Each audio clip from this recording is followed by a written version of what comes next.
Access Corporation Board of Directors. Tammy, could we have roll call, please? Kogar. Here. Fullerton. Here. Lee. Here. Smith. Here. Theophilus. Here. Wireman. Here. Williams. Here. And we'd like to recognize two new members of the committee, Mary Williams, Rudy Smith, welcome. Glad to have you with us. This Cable Television Access Corporation meeting is conducted in public and by law may only address the topics listed on the published agenda. The board will hear testimony but will not engage in debate of issues with the public at this meeting. If you have questions, please submit them in writing with your name and contact information and we will get answers to you. During testimony, it is not appropriate to applaud or convey disapproval. These actions detract from the formal decorum of the meeting. At this time, please turn off or mute any electronic devices. Agenda item 2 is approval of the agenda. Are there any additions or corrections? No, I'll make a motion to go ahead and approve the agenda as submitted. Second. Been moved by Mr. Kogar, seconded by Mr. Wireman, that the agenda be approved as submitted. All those in favor, please say aye. Aye. Any opposed? Okay, agenda item 3 is approval of the minutes of October 21st. Are there any additions or corrections to the minutes? Move to approve the minutes of the October 21st meeting. I'll second. Moved by Mr. Lee, seconded by Mr. Kogar, that the minutes of October 21st be approved as printed. All those in favor, please say aye. Aye. Any opposed? That's unanimous. Thank you. Agenda item 4. We have reports. The way this is set up, we're going to get reports from CenturyLink quarterly and ideally Cox quarterly, but right now we're going to hear from the Knowledge Network and we're going to hear from them monthly. So Jim Adams, if you'd come forward, we'd appreciate it.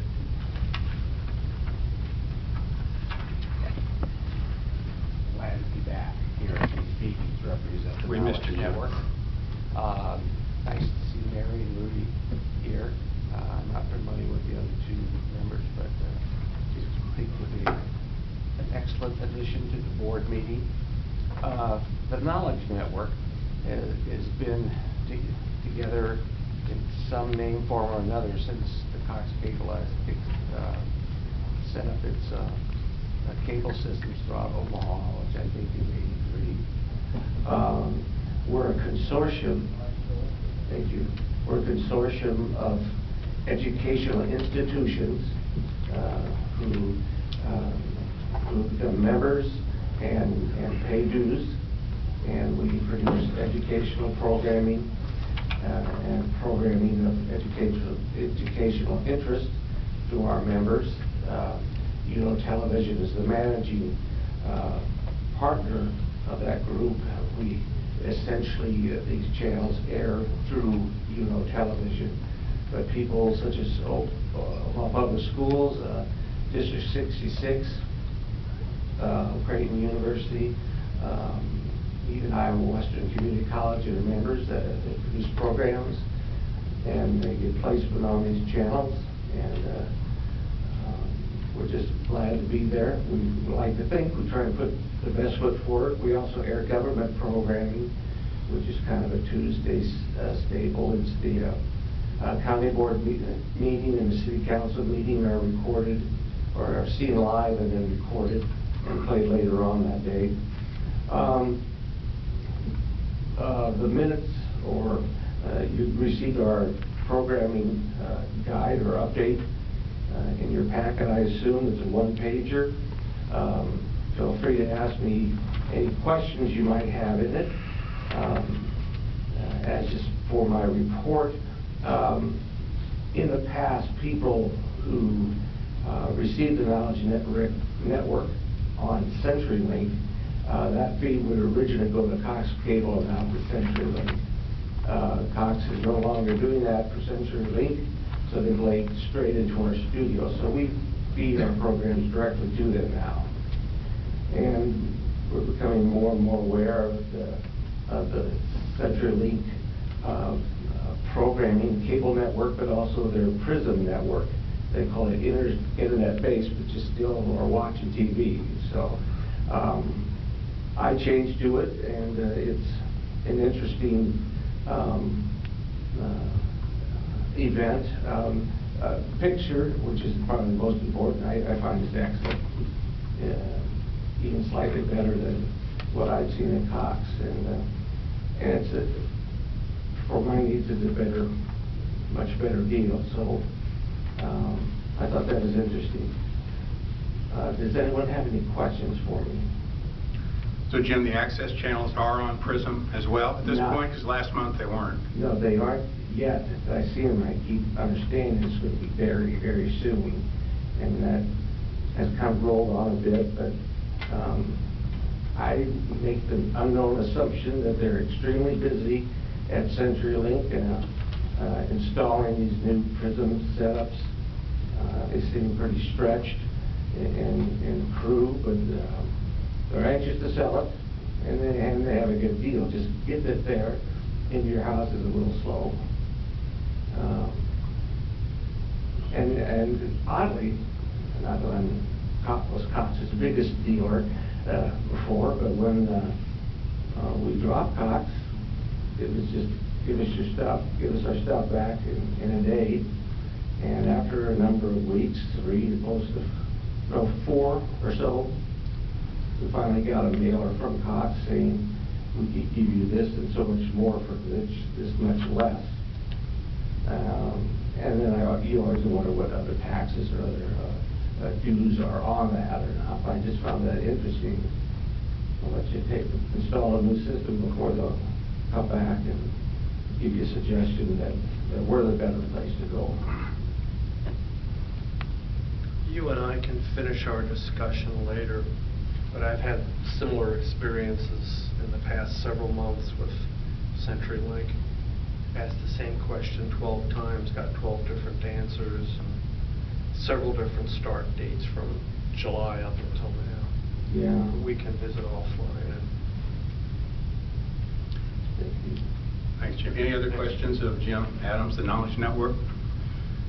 Jim, thanks a lot. Appreciate it. Let's go on to agenda item 5 now, which is staff reports, and let's start with a studio update, please.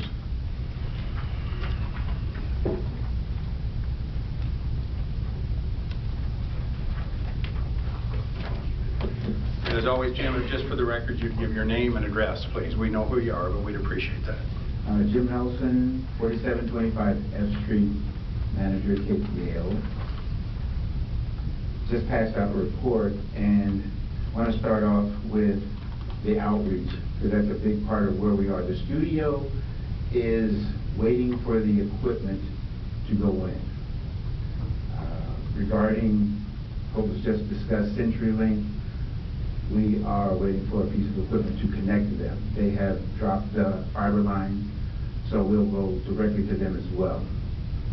But regarding the outreach, which entails more programming, it's exciting. Everywhere I go, I'm hearing people talk about, I watch the channel, I'm not sure if this is permanent, but if it is, how do I become a part of it?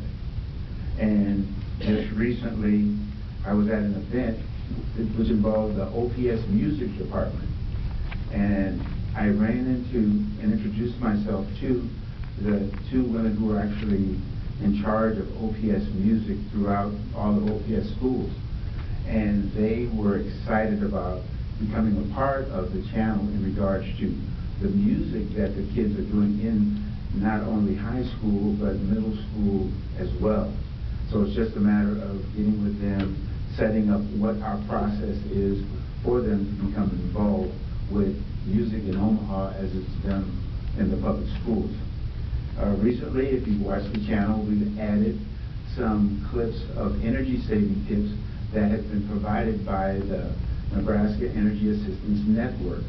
It's part of a group that helps promote energy savings for the community as a whole. They provided 6 individually produced tapes of what things people can do in their homes to save energy. And what I thought was great about it was that they actually were trying to get this word out. And by just me being where I was and letting them know, they were like, okay, that's where we start. This week I have a meeting with the Omaha PR Society, and they represent a lot of other agencies in town that have the same situation going on.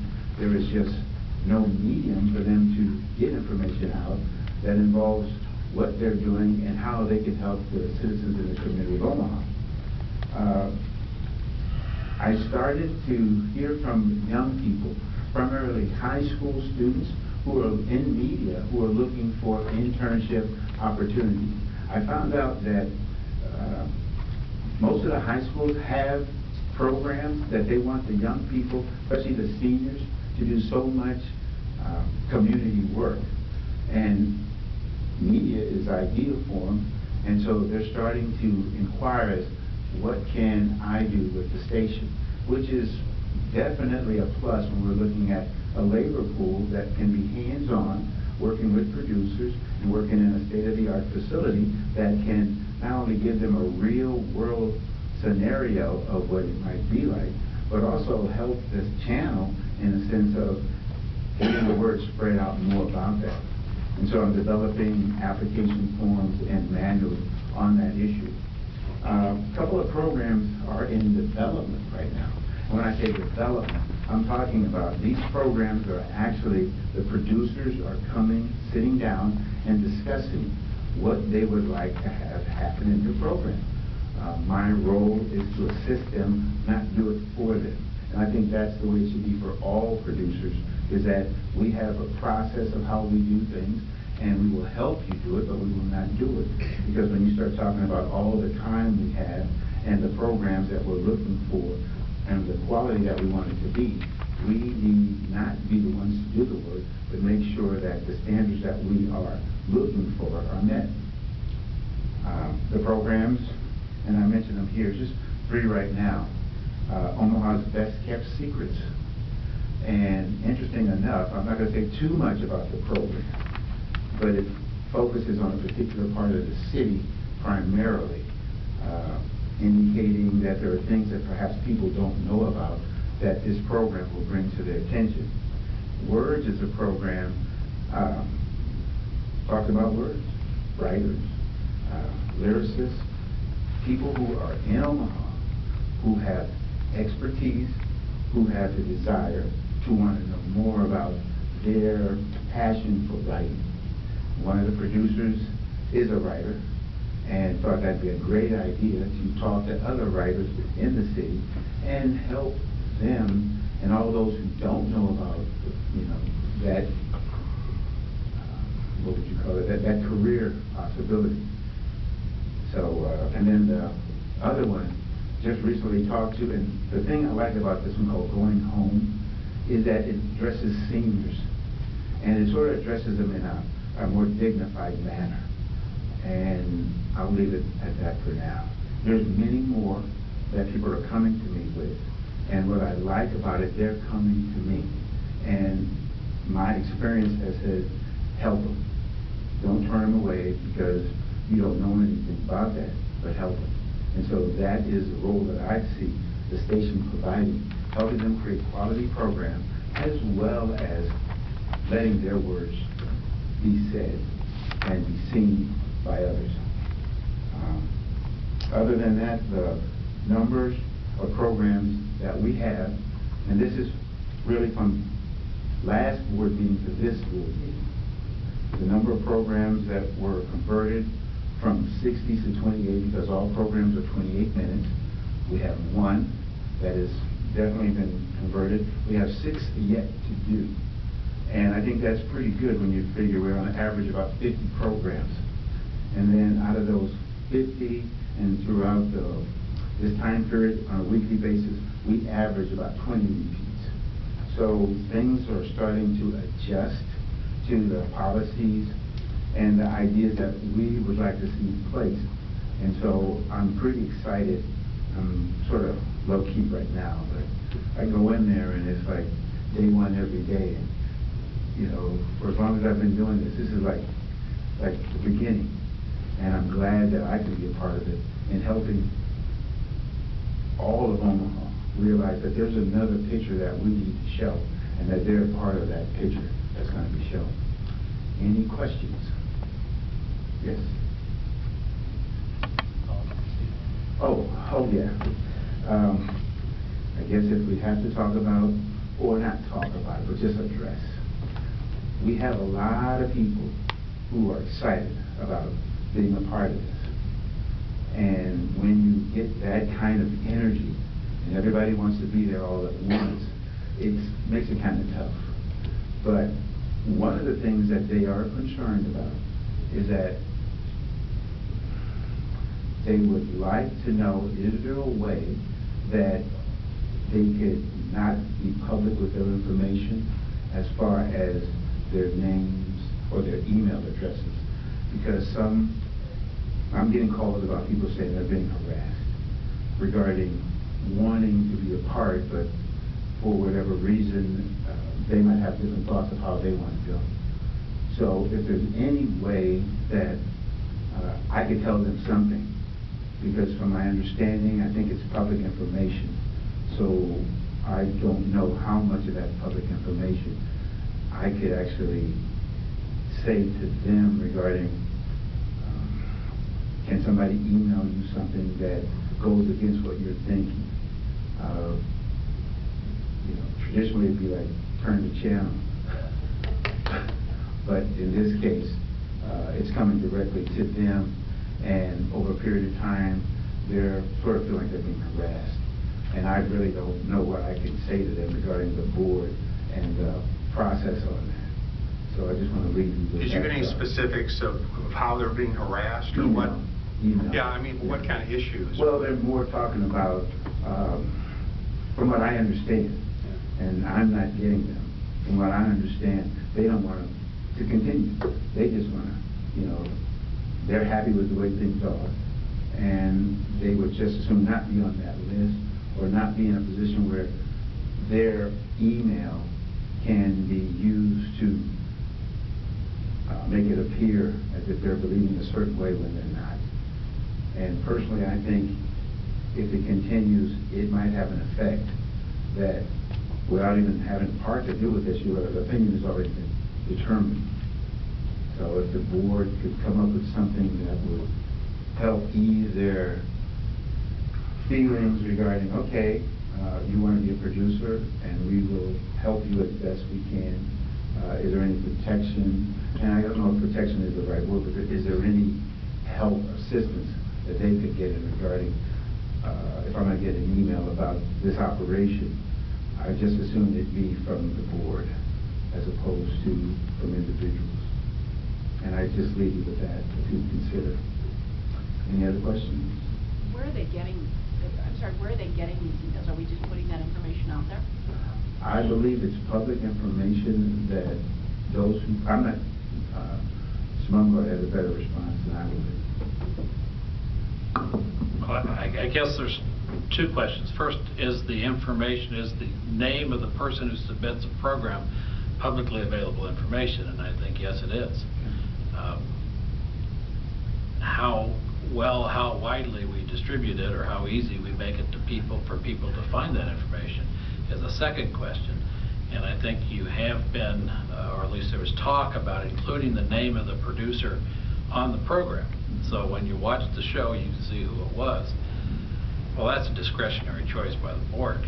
You don't have to put the name of the producer on the program, although I can understand why you would want to. That is somebody's message, and their name goes with their message.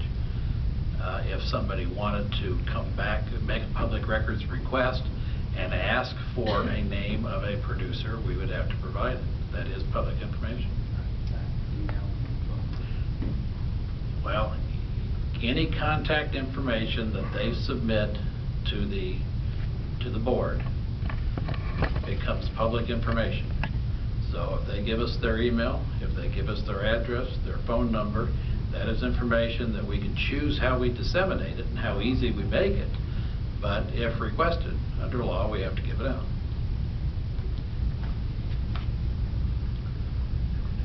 Mr. Nelson, I have a question regarding, in regards to repeat shows. Mhm. Is there a goal of reducing repeat shows? I believe in the policy and procedure we address it, and I think the idea is to have at least, to my knowledge, one repeat. I understand things do happen, but when you start repeating programs in a designated time slot, what happens is the viewer becomes disenchanted with programming, period, wanting to have new, especially when they're turning in at a certain time and expecting a certain show, and a new show at that. So I believe we addressed it as we are looking at one repeat, which now gives the producer an extra week to get new material in. And as far as after that one repeat, I'll have to check the policy and to see if that is a reason for removing them from the lineup and then having others come into play who are ready to go. But at this point in time, we are addressing issues with the idea that we will have the program. Could I ask, and I want to ask Dean Miller the same thing, that the 28-minute time limit, there's certainly been some concern about that among some people. Can you give us your perspective on how that's working so far and what the thinking was in doing it that way? And I'll ask Dean the same thing. What I'm finding is that there was this apprehension that it was going to be a challenge, and it was not. It was just a matter of communicating why and how, and that has been successfully done to the point that we have more current producers who have adjusted than those who have not. Like I said, we're looking at 6 programs out of 50 that have not converted. I think that speaks highly for the participation rate of those who want to be part of the program.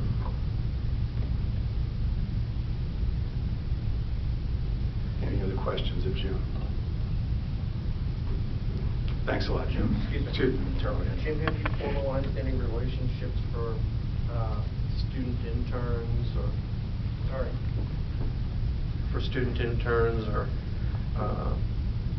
I am soliciting constantly, students? I've been aware of all the universities, and after speaking with Jim, within the universities there's various divisions of labor and departments that need to be addressed individually, as opposed to this university and everything's going to go to that one individual.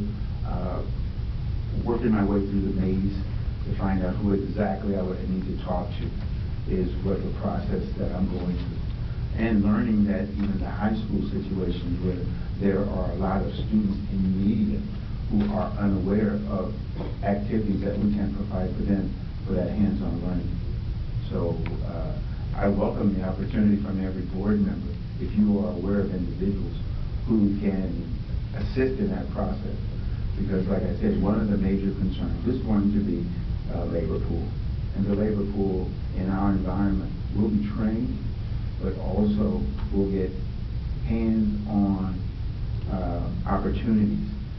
So once they do leave or they finish their time with us, the way I look at it, they'll be able to go to any commercial television station and be aware of what goes on. Getting the job can't guarantee it, but at least being aware helps when you're making an application to work in an environment like that. On the agenda under studio update, the item is actually discuss scheduling an open house. Mm-hmm. Is that premature since you're really not even officially open yet? As far as setting a timeline? Well, it's on the agenda, scheduling an open house. I would, when the equipment comes in, I'll feel more comfortable to say, this is what Sure. I'm Okay. guaranteeing. Okay. Is now the time to ask what additional equipment are you waiting on? We've The got last to budget. order the DA and stuff. Right. Dean's got it. I'm with you now. Okay. Did you want me to answer that, Charlie? Yeah, sure. As you know, you approved Right. the list of equipment last month, And as soon as, right after this meeting, we worked with Douglas County Purchasing, and they put it out on their system to do a competitive bid on all that equipment. That competitive bid is due for opening here in this room on November 20th. It'll be opened at 11 o'clock. Once we open the bids, we can go with the lowest bidder on all that equipment and award the bid. It'll probably take 2 weeks, maybe 3, to get that equipment ordered and in and hooked up. So we're looking somewhere mid-December to have all of our equipment. And of course, we got the holidays, but during that time, Jim and Chris will be going through testing and live and hooking it up and doing some shoots and you know, really working out all the bugs. So hopefully sometime in January, we got a really good idea and we're ready to go. Thank you, Dean. Thanks, Jim. Let's go on now to item 5B, which is a staff update. And the first item listed is discuss process to review Jim Nelson and Chris Craddock contracts.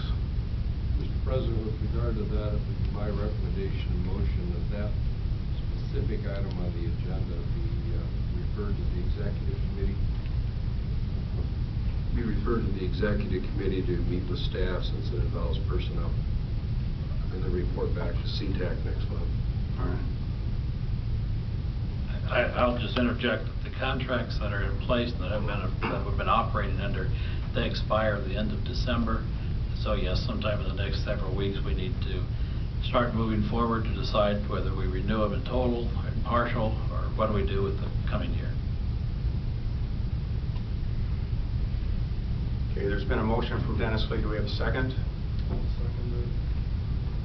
It's been moved then and seconded that the executive committee, in concert with staff, I believe, Denny, is that what you said, meet to discuss the process to review these, as also as Tom Mumgard indicated.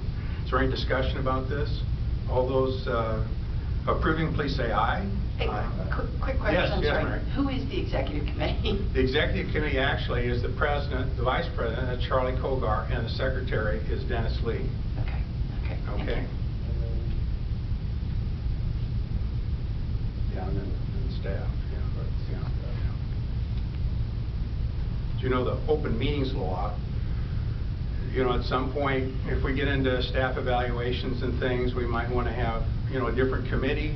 You know, I don't know what to see we come up with, but because of the open meetings law, there are 7 of us. There can't be 4 meeting together. So that's why the executive committee was just made up of 3 people, and then we'll come back and report and then go from there. Okay? Also on item 5B, staff update. Oh, I beg your pardon. We need a vote. We had a motion, Mr. Lee, a second. Although we're starting to vote. All those in favor, please say aye. Aye. Any opposed? Thank you. Excuse me, my error. Let's go on now to staff updates. 5B, policy and procedure overview. Dean Miller, please. Dean Miller, City Council staff. First of all, I want to thank the board for going through this process. I thought what I would do here is in the overview is just give an overview of kind of what we're going to be talking about in the section below in terms of the policy and procedures. First of all, thanks. I sent out the old Cox Producer's Handbook that had been in force since 1994 for everyone to review. We also sent out a revised policy and procedures.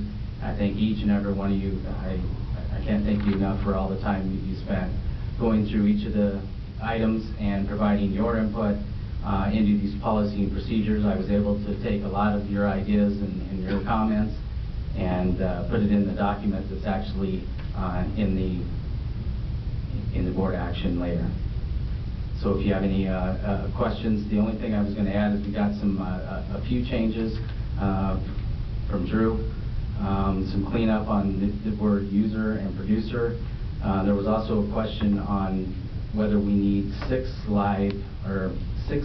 staff for live production, and I have spoken to Jim Nelson. He can go into that a little bit later, and I have spoken to Mary, who's she's been in the business a long time. But it is felt that we do need at least 6 people based on the equipment that you guys have coming in. if we want to take care of that equipment, if we want to use right, they're going to need at least 6 people to pull off a good 45-minute production during those live on Mondays. Another question was on, there was a little error on 2.1 in terms of what parts it violates, B through F. Actually, B through F needs to be deleted. It's actually if they violate any of the parts below. And then the very last thing is, there was a question on timeliness. In section 3.1, it asks a potential producer that they want to check out equipment, that they need to give at least 2 hours notice with a description of what they want to do. And I think you're right. I think that's a little ambitious. For instance, if you were going to go do a live Taste of Omaha event, you needed some equipment. I think 2 hours is not enough time, so we'll probably go to the 2 weeks, which you see just down below. We need to know 2 weeks in advance if you want to check out some equipment, just so we can schedule it and have that equipment available. And really, changing producer to user in 4 or 5 places, I think those are okay. So anyway, that's just really an overview of the process, how we wrote the document we have before us, a few changes here, and of course, we'll hear from the audience after this. Can I ask again the same way I asked Jim about the 28 minutes, since there's been some ongoing discussion about that. We have some new members. If from your perspective, the thinking behind that and how that's going from your perspective. Yeah, as Jim has explained, is if you looked at the previous schedule that we had when it was at COG, 75% of the programs were 30 minutes. Of the programs that were an hour, a majority through editing and through Jim's work have been able to get it down to 30 minutes. The thinking behind that was all of our programming was already at 30 minutes. Most of it, or a majority. It made sense for us to come up with a schedule that had 30 minutes. The second reason was our studio is only open 30 hours a week.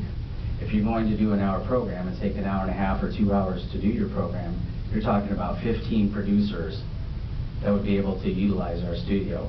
We currently have over 130 producers signed up. And they're just waiting for the studio to open, right? Absolutely. All right. And I mean, Jim will testify to this as well, and I don't know if you guys, everyone I talk to, it seems like another person wants to get involved. For instance, when we bid this document out, or bid the equipment out, we actually had a bidder contact me. She needed the schematic to see how our audio and the video was set up in the studio. I sent that to her. She emailed me back saying, well, we're mostly into the security end. We're not audio or video. But I do have a degree in communications, and I have done a half-hour show for a nonprofit, so how do I get involved with the studio? So everybody I talked to, I mean, we haven't even opened, and our list is already at 130. Again, if we do an hour show, we can only accommodate a few producers. I think it's worth starting it as a foundation. That was the second reason in terms of the limited time and resources, is to start with the 30-minute shows.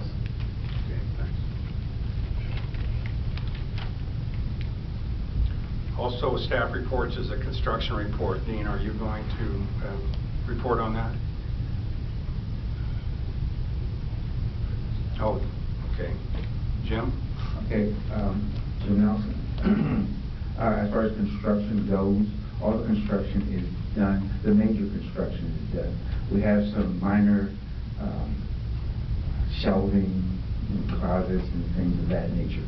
But as far as any expense for construction on a major basis, it doesn't exist anymore. We are, like I said, waiting for the equipment, and once the equipment's in, then we'll have an opening and we'll be able to go more on air. The only other thing is the issue with wiring up for CenturyLink. They've actually helped us quite a bit, and they're waiting for a piece of equipment that, once it's connected, we will send them CenturyLink and Cox the same signal, the DA. So as far as major construction, if anything, we've noticed The landlord is very accommodating. We had an issue with some city backup, and the landlord took care of it immediately. So I feel very comfortable that if there is anything in the future regarding construction or any repair, the landlord is more than apt to step up. And I think that's a great relationship that we've formed. Thank you, John. Item 5D is a finance update.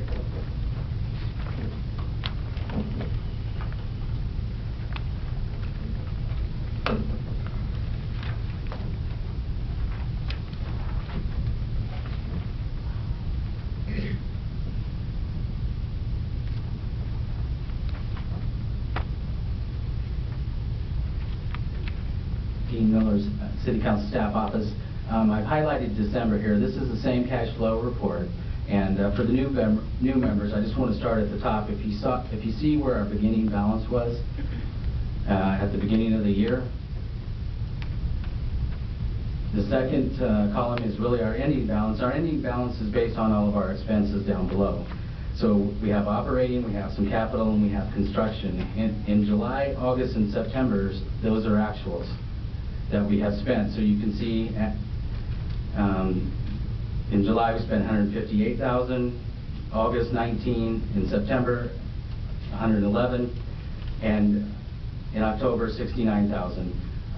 If you look at November, which I've highlighted here, you can see 11,000. That includes the rent, the 2 contractors, and our utilities. The 53,000 was the equipment from last month, at least an estimate, an engineer's estimate, and then the construction expenses of 24,000, which leaves us a balance of about 314,000. I also pre-populated December. We got some payment of the bills that we're going to review a little bit. I'll review with you guys a little bit later. And then we do have a hold on the last little bit of construction. They hold back 5% of the job, or 15,000. We'll be releasing that next month. And then, of course, we'll go into operational mode because we shouldn't have too much in terms of capital or construction expenses. If you look at May 2015 and the ending balance of 69,304, that is the anticipated ending balance of where we'll be by the next time we receive our payment from Cox, which is $200,000 a year. So I just want to highlight that. So as we move forward and as we buy some new stuff, there'll be proposals in front of this board to do some new things. And so as we do this, we can see how the money situation is. This does not include any revenue items. What I mean by revenue items is we will be doing some training. There will be some checkout. There'll be some fees, but I don't anticipate, major league revenue unless we get a major foundation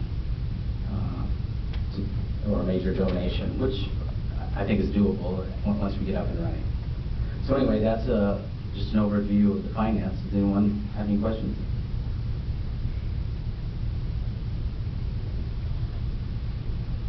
Thanks, Dean. Let's go on to new business, agenda item 6. These are all action items. We can receive public comment on these items. 5A is board action on items from reports. I know 5D is the policy and procedure changes, so we'll deal with that then. Is there anything else that we were going to deal with? If not, let's go to 6B, which is approving payment of bills.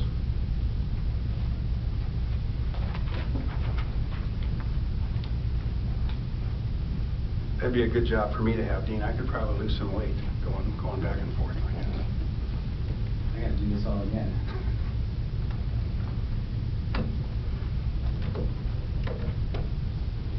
All right, in your packet, Dean Miller, City Council staff.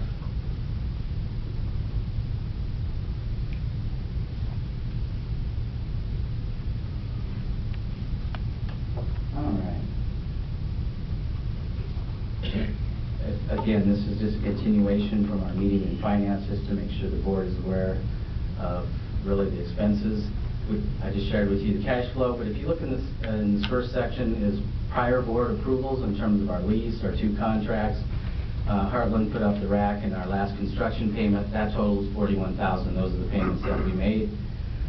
Jim Nelson has submitted 2 reimbursements for TVs that went into the offices so they can see what the signal is going out to Cox and CenturyLink, and then an Apple USB for all the editing bays, which is $397. The proposed bills that we'd like approval on today is in your packet is a estimate from Signworks to do the outside sign and the graphics. And as anyone who's been by the studio, there's an outdoor sign that says release on it right now, but they're going to put our KPAO out there. That amount is $1,913. The audio and video DA, Jim can explain this a little bit better, but this is the equipment needed to send one signal to 2 different places. This will go from our electronics machine to this DA, and the DA will split the signal and send one to Cox and one to CenturyLink. That amount is $542. The control room, in terms of the schematic that we bid out last month, that bill was $1,840. And then we need a Sharp TV in our waiting area. And on the wall, it's all hooked up and ready for cable. We need a all-in-one scanner, printer, copier, so we can go back and forth with Jim in terms of all the documents that are going back and forth. That's $145. And then a wall mounting unit to get the Sharp TV of $79. The total of all those bills is almost $5,700, but that's what we'd like approval on today. I'll push it up. $5,700. In terms of future expenditures, Jim and I are going and looking. We need about 4 blinds. We need to look at a cleaning crew, maybe once a week to start out. We need a studio ladder. But in terms of that and the equipment in the control room, we're thinking we got to be getting really close to 100%. So, any questions? Just one more thing, if I can add, this just came today. This is our .com bill for our internet access of $294.11. This is one we've been paying every month. If we can just add this to the payment of the bills. Dean, the Verizon bill we paid last month, is any of that a recurring expense? Can you recall? It is, and we're working with .com right now. As you know, we've signed up to the Douglas County wireless internet, and you know, we're still working out the bugs on that. We actually had some emails going back and forth today to get them back involved. So the $40 Verizon bill, we're still using the MiFi system because we haven't figured out totally with .com how to get our own wireless up. I know the problem. I had one question. I don't want to nitpick, but is there a particular reason why we're going for the Sharp 60-inch LED TV? I mean, is there a cheaper option, or is there some specific reason why that one in particular is needed? This is based on, there's really no reason other than the economic. It was one of the lower end TVs in terms of price, but at the same time, we're getting a TV that we think, once we get it up on the wall,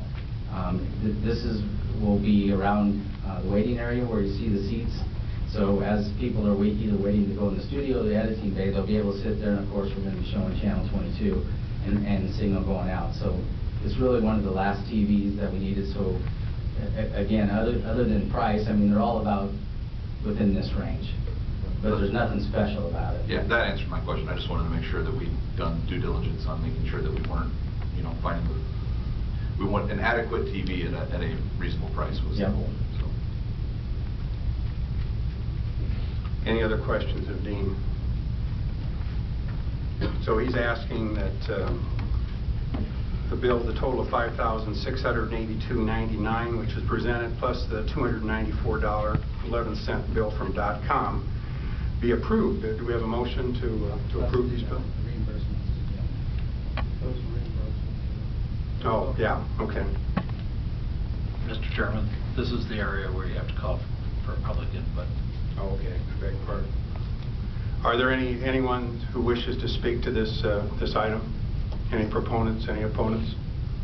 What's the item? It's just we're paying some bills. We're paying some bills.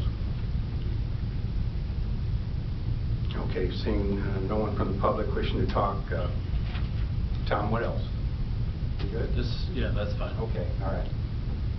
So does anyone want to move authorization to pay these?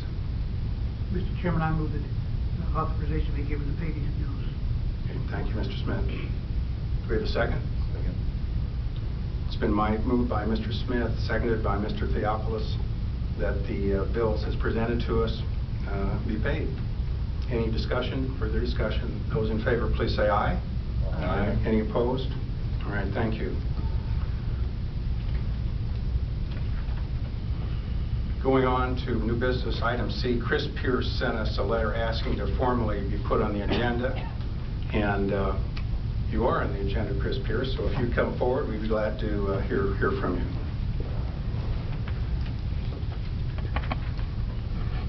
Again, Chris, if you'd give us your full name and address, please. Chris Pierce, 12912 Curtis Avenue. I want to welcome back the returning members of the CTAC board, and I'd like to introduce myself to the new members as well. I'm going to make this one short because I got a copy from Dean Miller of the proposed policies and regulations, and I want to speak to that, but I'll do that at the appropriate time. But there are a couple of things that we can still talk about. I'm going to wait for schedule availability till this new policy because there's some changes. But I'd like to talk about the ownership and usability, the 90-day freeze. Now, this doesn't affect me personally because we produce outside the studio, but I'm thinking if I ever were to need to use that studio, or for those that will use the studio, I think this is a hindrance. I'm going to use myself as an example. For those who know, I'm the producer of Viewpoint Television. We're on Saturdays at 10:30. We utilize our program not only for, we broadcast it first on KPAO, and then immediately we have a podcast on our own website. We also have our own YouTube channel for those that don't have, whether it be CenturyLink or Cox like myself, still can enjoy the show. For those that don't know, the nature of my show is very much current events, public affairs, what's happening now. 90 days, it's old news. It's not even worth watching at that point. Now, in conversation with Mr. Miller, with trying to understand how this policy is we being the CTAC board and the city, don't want people to make money off of utilizing this material in another way other than broadcasting on KPAO. Well, I understand that, but I think there may be a way to go about this to where, for myself, we don't make any money from it. I mean, we don't have a paid YouTube channel or anything like that. So I think there needs to be, in my opinion, an exception that if you aren't using this as a moneymaker, as a revenue generator, then you should be able to retain ownership and be able to use that immediately following the broadcast. Like I said, even though I have the finished product before it's aired, we don't do anything until a minute after it airs on KPAO. So we don't utilize it and we don't post it until it airs. So KPAO is the first dissemination of our program. I think that's important because we stress over and over in the policy procedures that we're, as producers, responsible for content. We own the content, but yet we have a 90-day embargo. Some producers may have a problem with that. Programs such as myself that deal with timely matters would have a problem with that. Now, currently, I don't because I don't use the facility. Actually, no one really uses the facilities at this point anyway. I think that should be something that the board should take a look at and maybe have an exception or a policy by which if you do make money or if you're using this as a revenue generator, then there's a 90-day embargo. If not, there's no reason for me to be able to disseminate and hopefully through cross-promotion increase viewership on KPAO. That's that. The other thing I wanted to talk about is the program fees. Now, I go back to Cox. I go back to when I was working with Chris Kradix at the Cox studio. To train my entire team was a $75 fee, Chris, a flat $75 fee to train my team on how to use that equipment. The way the policy now is, it's $100 per person, minimum of 3 people. So that's $300. We're all public access. We're doing this because we love it. We don't do it because we have lots of money. If I were to use it, if I were to want to use the KPA studios, I have 18 people on my team. I mean, I have multiple camera people, I have multiple directors. I don't have $1,800 to train to have my team certified to use that.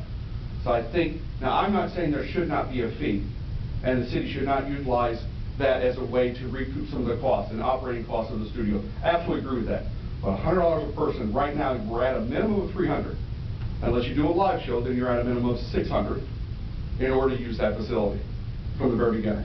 Now, I understand the argument is, well, Chris, that could be spread over if you've got a show for 5 years, you're using the same people. Well, that's true if I have the same people, and that money's all up front.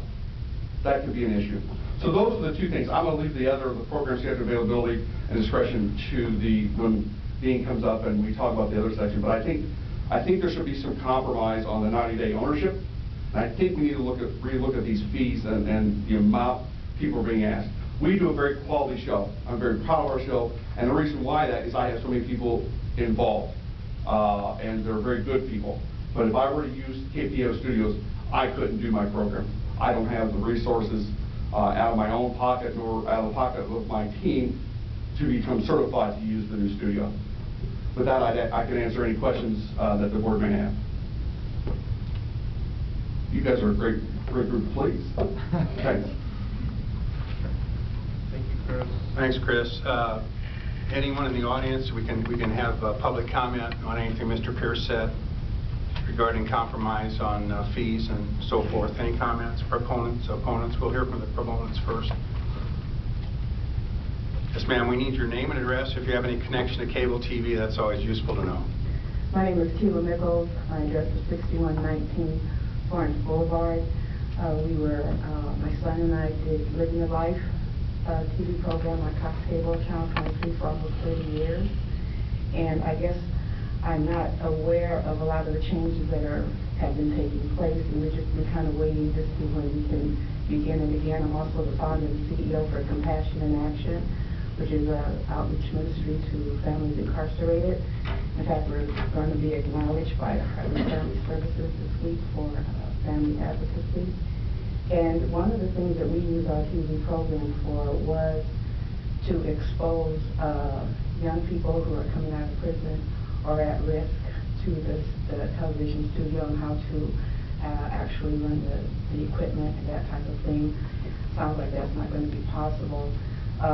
We probably would, once we have a staff, we would maintain the same staff, which is my family. My son did it by himself and his wife for a long time. And the only time that we did experiment outside of that was to expose young people to the skill of running the TV camera and being a part of the production. So I guess I agree with the fact that $100 per person might be a concern for us, although we'll do what we have to do. But then the minimum of 3, does that mean I have to have 3? We can't work with less than 3 because we've never had a constant staff of 3. I do the show. My son and his wife produced it faithfully for a very long time. So that's my concern. Okay, thank you very much. Anyone else like to speak again to specifically what Mr. Pierce's item was? We need your name and address, any connection to cable TV, and you've got 5 minutes. My name is Mark Welsh, 5611 Howard Street, Omaha, Nebraska. I'm the programmer for Democracy Now!, which airs Monday through Friday, 4 o'clock. Now that Ernie Chambers is not on the channel, I'm guessing that our show is probably the most watched on KPAO. I just want to thank Chris for his comments, and I just have to ask the question. I've talked with a lot of producers, and they tell me that it only takes one person to produce, to be in the studio that's behind the cameras. It doesn't take 3, it doesn't take 7, it takes 1. That's what they used at CTI 22. Trip Reynolds was many times the camera person, the board operator. He kept track of the time. He flashed up, you've got 3 minutes left. So I guess I just have to question, why do we have to have so many more people now to produce a show than what it has historically taken with a much higher cost? Thank you. Thank you, Mark. Anyone else like to make a comment again specifically on the agenda item that Chris Pierce brought up? Fees, number of people producing. Yes, ma'am, we need your name and address. You've got 5 minutes. I'm Joan Costello, and my address is 1936 South 62nd Street. That's 68106. And I would like to read a letter that I was asked to read a letter here, which was written to the board from Linda Ryan. And there are a lot of different issues that are addressed, but this has also been addressed in her letter. So if you will, I'm just reading a letter that was sent to the board, so you've already seen this. I've seen Linda's letters. They're pretty long. If you can do it in 5 minutes. Yes, I'll try to do that. Right. I'm writing to you to express my objection to the proposed revised City of Omaha public access policies and procedures, which I understand you may vote to approve at the CTAC board meeting Monday, November 18, 2013. Just 2 days ago did I learn that the guidelines were on your agenda. Fortunately, I was able to get a copy of them. It is my understanding that the guidelines are not the work of any of you on the board, nor are they necessarily reflective of what you on the board asked to have written. Rather, they were devised by a city council staff member. By whose authority? And what kind of credentials does this person have to formulate viable policy and procedures for public access programming? I find these guidelines to be unnecessarily restrictive, cumbersome, and contrary to your role on the CTAC board, which includes encouraging accessibility, making it easier to use the public access channel. These rules and regs, and I don't care how many other public access channels supposedly served as a model for them, will make it harder and surely discourage public participation in our community. These guidelines should be scrapped entirely. You on the board should put your heads together and come up with a simplified handbook that truly serves the needs of the public. One that creates a public access channel that offers real opportunity to those in the community whose voices are ignored or misrepresented by the mainstream media. The restrictions that would be imposed on producers of live programs are especially ridiculous. So ridiculous that it confirms my suspicions that there are some in our city government who seek only to censor or thwart those live programs that have been critical of government entities and the misdeeds of certain elected officials. Case in point, Senator Ernie Chambers' 1 hour and a half live call-in show, which hasn't been on KPAO Channel 22 since the city took over the channel. The new guidelines require that users, like Senator Chambers, become certified before they can air a program. They further require no less than 7 crew members to assist someone like Ernie Chambers in the studio, and that all of them also must be certified. This is absurd. When Senator Chambers' live call-in show was on the old CTI Channel 22, the only one in the studio was he and the station manager, who handled the camera, audio, and so on. Why should it be any different now? Senator Chambers doesn't need to know how to operate equipment or have a crew of 7. Your new station manager, Jim Nelson, should perform that function. What exactly is it that he does anyway? To enact these policies and procedures can only dissuade potential producers of real programs on the public access channel and would be a huge step backwards. Granted, the old CTI Channel 22 certainly had room to improve, but it offered far more actual programs, including several well-viewed live call-in shows like Senator Chambers' show, than what is now on KPAO. Tune in any time and you are more likely to see old video clips repeated ad nauseum, which seem to serve no purpose but to fill a time slot for lack of real programs. I resent having the hour-long program Democracy Now!, which apparently won't be allowed anymore under new guidelines, arbitrarily cut off at the half hour, only to watch a clip of how to caulk a window or a nonsensical skit showing two guys traumatized by getting a make-believe tattoo. And you're down to your last 20 seconds. I believe it is the goal of some of the city, even the city council, to see public access program disappear entirely. Guidelines like these will eventually give them what they want. Respectfully submitted,